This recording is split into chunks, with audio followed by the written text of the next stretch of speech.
Viewers, इस आदमी ने कार्डबोर्ड का ऐसा घर बना दिया जो अंदर से एक अलग ही दुनिया थी। लेकिन जब वो सब उसके अंदर जाते हैं तो बहुत ही खतरनाक चीजों ने उन पर हमला करना स्टार्ट कर दिया था। पर ये चीजें क्या थी ये तो देखकर ही पता करना पड़ेगा। कहानी की शुरुआत में हमें डेव नाम का एक कार्डबोर्ड आर्टिस्ट दिखाया जाता है जो कि अब पूरे 30 साल का हो चुका था, लेकिन तभी भी वो अनएम्प्लॉयड होता है। अब हमें डेव की एक रिकॉर्डिंग दिखाई जाती है जिसमें कि वो बता रहा था कि उसने कई दिनों की मेहनत के बाद एक ऐसा कार्डबोर्ड का घर बनाया था जो अंदर से एक अलग ही दुनिया होगी। लेकिन उसे इस बारे में अंदाजा ही नहीं होता कि उसकी वजह से कितने लोगों की जान चली गई। और डेव तो इन सारी चीजों के लिए माफी भी मांगता रहता है। लेकिन ये सारी चीजें हुई कैसे, इसके लिए हमें कहानी में 3 दिन पहले जाना पड़ेगा। अब यहाँ पर हमें डेव की गर्लफ्रेंड एनी दिखाई जाती है जो कि एक लंबे ट्रिप के बाद उसके घर पर आ गई थी। एनी डेव के कमरे में एक बहुत ही बड़ा कार्डबोर्ड का घर देखती है जिसे कि डेव ने ही बनाया था। एनी के आवाज देने पर डेव कार्डबोर्ड के उस घर के अंदर से एनी को रिप्लाई देता है। डेव बताता है कि इतने दिनों की मेहनत के बाद उसने अपना ड्रीम कार्डबोर्ड का घर बना ही लिया। एनी को ये सारी चीजें काफी अजीब लग रही थी, इसीलिए वो इन बातों को इग्नोर करके फ्रेश होने के लिए चली जाती है। पर कुछ देर बाद वापस आने के बाद एनी देखती है कि डेव अभी तक उस कार्डबोर्ड से निकला ही नहीं। लेकिन जब एनी डेव को वहाँ से बाहर आने के लिए कहती है तब डेव बोल रहा था कि वो उस जगह पर गुम हो गया है और वो बाहर नहीं आ सकता। एनी को लग रहा था कि डेव क्या स्टूपिड बातें कर रहा है, लेकिन डेव एकदम सीरियस था। एनी तो उस कार्डबोर्ड के घर को हिलाने भी लगती है, लेकिन तभी उसके अंदर की सारी चीजें यहाँ वहाँ गिरने लगी थी, जिससे कि अंदर फंसा हुआ डेव एकदम मुसीबत में पड़ जाता है। वो तो दर्द के मारे चिल्ला रहा था क्योंकि अंदर जितनी भी चीजें थी वो उससे टकराते जा रही थी। इसीलिए अब एनी एकदम से रुक जाती है। वो डेव से कह रही थी कि वो कार्डबोर्ड तोड़कर उसे बाहर निकाल सकती है, लेकिन डेव ऐसा नहीं करना चाहता था क्योंकि इस कार्डबोर्ड के घर को बनाने में उसने बहुत ज्यादा मेहनत की थी और वो अपनी मेहनत को इतनी आसानी से बर्बाद नहीं होने देना चाहता था।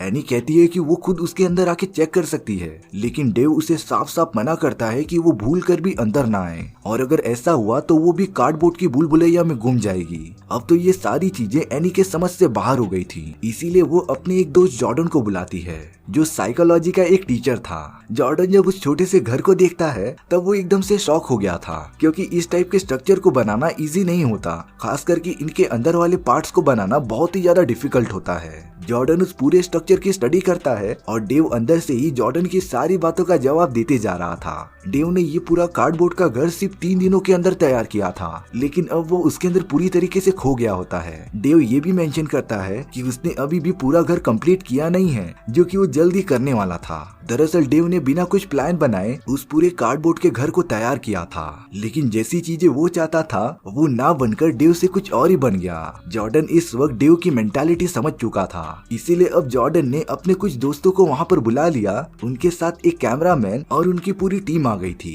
क्योंकि जॉर्डन को लगता था कि ये कार्डबोर्ड का घर एक नया इन्वेंशन हो सकता है, और वो पूरी तरीके से सही भी था। जॉर्डन चाहता था कि इस पूरे इंसिडेंट की एक डॉक्यूमेंट्री बननी चाहिए, इसीलिए ही उसने कैमरामैन और बाकी की पूरी टीम को बुला लिया था। डेव बार बार सभी को इन्फॉर्म करता रहता है कि वो गलती से भी अंदर ना आए, लेकिन अब एनी कैसे भी करके डेव को वहाँ से बाहर निकालना चाहती थी, इसीलिए वो तैयारी करने लग जाती है उस घर के अंदर जाने के लिए। एनी और जॉर्डन बाकी लोगों के साथ धीरे धीरे उस कार्डबोर्ड के घर के अंदर जाने लगते हैं। कुछ ही दूर पहुंचने के बाद उन्हें रियलाइज होता है कि वो कार्डबोर्ड का घर तो अंदर से बहुत ही ज्यादा बड़ा था, यानी कि डेव एकदम सही कह रहा होता है। जॉर्डन तो उस जगह को देखकर काफी सोच में पड़ जाता है, लेकिन जॉर्डन ने जैसे ही उस कार्डबोर्ड की दीवारों को टच किया उसका ब्लड तुरंत ही कार्डबोर्ड पर गिर गया था, और लिटरली उस कार्डबोर्ड ने जॉर्डन का पूरा ब्लड एब्जॉर्ब कर लिया था। यानी कि ये कार्डबोर्ड का घर कोई नॉर्मल कार्डबोर्ड से नहीं बनाया गया था। जरूर इन सारी चीजों में किसी न किसी टाइप का जादू इन्वॉल्व है। वो डायरेक्टर जिसका नाम हैरी था वो भी अपने लोगों के साथ उस जगह पर आ गया था।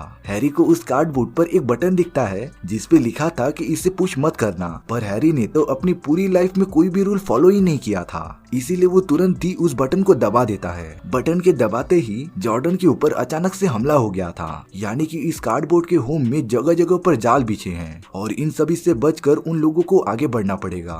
एनी और बाकी सब चलते चलते एक ऐसी जगह पर आ गए थे जो मैजिकल रूम जैसी दिख रही थी, और अब तो सच में ये कार्डबोर्ड की दुनिया ही लग रही थी जो खत्म ही नहीं हो रही थी। एनी और बाकी लोग उस जगह पर बड़े बड़े पियानो के कीबोर्ड्स देखते हैं एनी नोटिस करती है कि वो पियानो के ब्लैक वाले स्ट्रिप के अंदर जा पा रही थी, तो अब उसका देखकर बाकी लोग भी अंदर जाने लगते हैं। और अब एनी और वो लोग एक ऐसी जगह पर पहुंच गए थे जहां पर कागज के बहुत सारे टुकड़े जमा थे। वहां पर तो पेपर से बने हुए 2 ओरिगामी बर्ड्स जैसे कि उनके अंदर असली की जान हो। तभी उनमें से एक ओरिगामी बर्ड ने उन लोगों पर हमला कर दिया था। एनी को वहां से निकलने का एक रास्ता मिलता है जिसकी मदद से वो और उसके बाकी लोग वहां से बाहर निकल जाते हैं। तभी मैरी नाम की एक राइटर जो हैरी के ही टीम से थी वो वहां पर आ गई थी, लेकिन उसने गलती से एक बिछाए गए जाल पर पैर रख दिया था जो वहां के सिक्योरिटी सिस्टम को पूरा एक्टिवेट कर देता है। और अब अगले ही मोमेंट में मैरी का पूरा सर कट चुका था। पर एक बात अजीब थी कि उसके बॉडी से ब्लड निकलने के बजाय लाल कलर के पेपर के छोटे छोटे टुकड़े और स्पंज निकल रहे थे। पर जॉर्डन के साथ साथ वो सारे लोग इससे भी डर जाते हैं और वहां से लगातार भागने लगते हैं। अब यहाँ हैरी की टीम से 2 लोग जिनका नाम मिया और जॉन होता है वो तो हाइड एंड सीक खेल रहे थे, लेकिन अब मिया का पैर गलती से वहां पर बिछाए गए एक जाल के ऊपर चला जाता है जिससे कि वो ट्रैप एक्टिवेट हो गया था और जॉन अब नुकीले खंजरों की वजह से मर जाता है। मिया के ऊपर तो लगातार पिंक पिंक कुछ गिरने लगे थे जिससे वो काफी घबरा गई थी। अब यहाँ दूसरी तरफ एनी जॉर्डन और बाकी सभी से बातें करते रहती है। एनी को तो समझ ही नहीं रहा था कि डेव ने इतने सारे ट्रैप वहाँ पर बनाए ही क्यों थे। जॉर्डन इन सारी चीजों को देखकर समझ गया था कि ये सब सिर्फ एक एक्सपेरिमेंट का हिस्सा है, क्योंकि डेव इन सारी चीजों में काफी माहिर था तो इसीलिए उसने ट्रैप्स बना दिए थे। लेकिन ये कितने खतरनाक हो सकते थे इसका आइडिया डेव को भी नहीं था। तभी मिया घबराए हुए उस जगह पर आ जाती है जो सभी को जॉन के मरने के बारे में बता रही थी। लेकिन जब वो सब उस जगह पर पहुंचते हैं तब जॉन की बॉडी वहाँ पर थी ही नहीं। उन्हें तो जमीन पर काफी बड़े बड़े पैरों के निशान दिखाई दे रहे थे जो किसी नॉर्मल इंसान के तो थे ही नहीं। जॉर्डन उन पैरों के निशानों को देखकर बताता है कि ये काम जरूर किसी इंसानी दानव का होगा जो जॉन की बॉडी लेकर चला गया था। एनी को तो अब सच में बहुत गुस्सा आ चुका था, इसीलिए वो एक चाकू लेकर उस कार्डबोर्ड की दीवारों को काटने लग गई थी। तभी उस जगह पर तेजी से हवाएं चलने लगती हैं। उन्हें तो डरावनी आवाजें भी आ रही थी। एनी ने जब कार्डबोर्ड से बने दीवारों को काट दिया तब वो एक दूसरे रूम में पहुंच जाते हैं। सारे लोग उस दूसरी जगह पर चले गए थे, लेकिन मिया पता नहीं क्या देख रही थी और वो वहीं पर रुक जाती है। पर तभी इंसानों जैसा दिखने वाला एक मॉन्स्टर मिया पर हमला कर देता है। एनी और बाकी सब ये चीज देखकर भागने लगे थे। अब वो सब एक ऐसी जगह पर पहुंच जाते हैं जहाँ की सारी चीजें कार्डबोर्ड से बनी थी। लकीली वहाँ पर अब डेव भी आ चुका था जिसने एनी को यहाँ आने से मना किया था, पर वो तो डेव को बचाना चाहती थी। इसीलिए डेव उन लोगों को लेकर एक सीक्रेट रास्ते से चले जाते हैं। एक दूसरी जगह जाने के बाद वो सब तो कार्डबोर्ड कैरेक्टर में कन्वर्ट हो गए थे, पर वो सब इस बारे में ज्यादा सोच पाते तभी उस जगह पर वही मॉन्स्टर आ जाता है, जिनसे बचते हुए वो सब एक कार्डबोर्ड से बने टनल के अंदर चले जाते हैं। और अब लकीली बाहर आने के बाद वो सब अपने नॉर्मल फॉर्म में कन्वर्ट हो गए थे। अब तो एनी डेव के ऊपर बहुत ही ज्यादा चिल्ला रही होती है क्योंकि उसने आखिर ये सारी चीजें बनाई ही क्यों। और अब ये डेव की ही जिम्मेदारी थी कि वो उन सभी को सही सलामत इस डरावनी जगह से बाहर निकाले। डेव बताता है कि वो यहाँ से तभी निकल पाएंगे जब वो इस कार्डबोर्ड से बने घर को पूरी तरीके से कंप्लीट कर सके, क्योंकि इसका कुछ पार्ट अभी भी डेव को बनाना बाकी था। जब डेव बाकी लोगों के साथ उस जगह की छानबीन कर रहा था तब उसे ऐसी दीवारें भी मिलती हैं जो उसने कभी बनाया ही नहीं था, यानी कि इस कार्डबोर्ड के कुछ पार्ट अपने आप ही बन गए थे और यही इन सारी चीजों को बहुत ही खतरनाक बनाती थी। वहाँ दूसरी तरफ जेम्स नाम का आदमी एकदम अकेला था। तभी वो वहाँ पर मिया की पड़ी हुई बॉडी देखता है जिससे वो बहुत ही ज्यादा डर गया था। लेकिन अब जेम्स के पीछे एक अजीब तरीके का क्रिएचर बैठा होता है जिसका जरा सा भी आइडिया जेम्स को था ही नहीं। यहाँ पर डेव और एनी बाकी लोगों के साथ एक ऐसी जगह पर आ गए थे जहाँ पर अजीब तरीके का एंट्रेंस दिखाई दे रहा था। जॉर्डन के हिसाब से ये कार्डबोर्ड से बाहर जाने की जगह हो सकती है।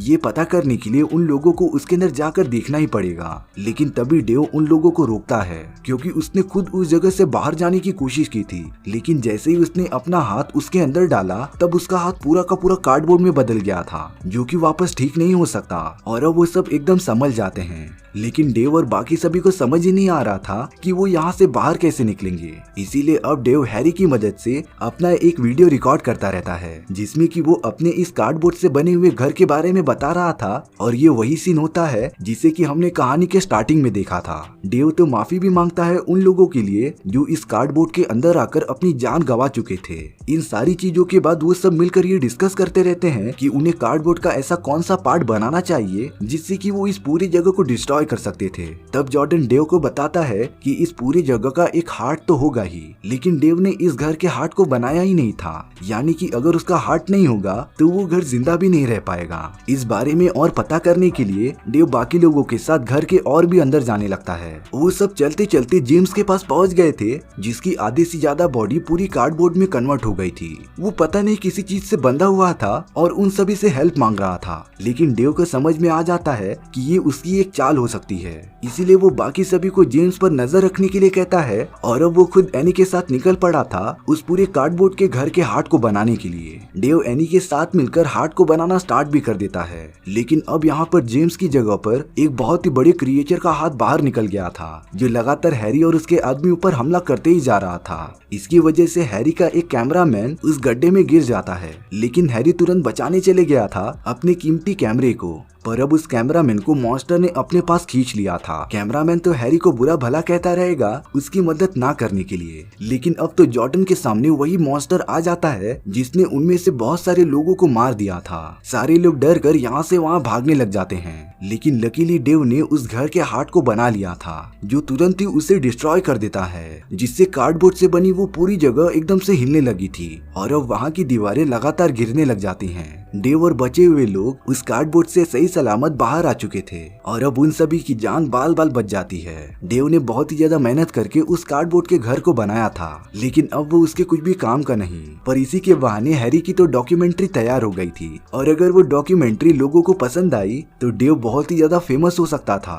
लेकिन जैसे ही उन लोगों ने कार्डबोर्ड को फेंक दिया, कुछ देर बाद उसके अंदर से वही मॉन्स्टर बाहर निकलता है, जिसके साथ उसका उड़ने वाला एक क्रिएचर भी था और अब वो निकल पड़ता है डेव और उसके लोगों से बदला लेने के लिए, क्योंकि उन सभी ने मिलकर उसके कार्डबोर्ड का घर तोड़ दिया था। और इसी के साथ हमारी ये कहानी यहीं पर खत्म हो जाती है। सो व्यूअर्स, आपको ये स्टोरी कैसी लगी प्लीज कमेंट सेक्शन में बता दो, और अगर आपको मेरा एक्सप्लेनेशन 1% भी अच्छा लगा होगा ना तो वीडियो को लाइक एंड चैनल को सब्सक्राइब जरूर कर देना, क्योंकि सच में इससे मुझे काफी ज्यादा मोटिवेशन मिलता है आपके लिए इसी तरीके की मजेदार स्टोरीज ढूंढ कर लाने के लिए। तो मिलते हैं नेक्स्ट वीडियो में, सी या।